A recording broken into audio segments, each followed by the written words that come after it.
ली जाए और उसके बाद उसका जब पता लगे कहा जाए कि नहीं वक्त जो था वो गुजर गया, अब चोर जो है वो साफ हो गए, ईमानदार हो गए, तो यह तो कानून में कहीं नहीं लिखा। एक फैसला था नजीबुद्दीन अवैसी साहब का सुप्रीम कोर्ट ऑफ पाकिस्तान, उसमें नजीबुद्दीन अवैसी के फैसले में भी कंसीलमेंट का सवाल उठा था कि जब कंसीलमेंट होती है तो कंसीलमेंट के फौरन बाद जो है क्या तरीकाकार होगा। तो उन्होंने कहा जी दो तरीके हैं, जब कंसीलमेंट पकड़ी जाती है तो एक तो मुतलका मेंबर को डीनोटिफाई किया जाएगा, जिस तरह यहाँ पे स्टे ऑर्डर दिया गया है। स्टे ऑर्डर का तो हमारे ख्याल से कोई उसका तुक नहीं बनता। क्यों?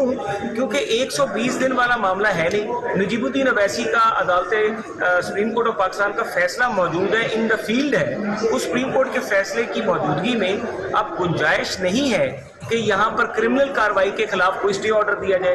और ये स्टे ऑर्डर जो है ये इसका जो हम तो समझते हैं इस पे कोई बात नहीं है। 6-8 महीने तो पहले फर्द जुर्म ना लगी, अदालत में पेश नहीं होते थे। सितंबर में फैसला हुआ, सितंबर, अक्टूबर, नवंबर, दिसंबर, जनवरी, फरवरी, मार्च, अप्रैल, मई और अब जून, ये 10वां महीना है। कौन सा पाकिस्तान का लीडर है जिसको ये सहूलत अदालतों की तरफ से मुयसर रही है?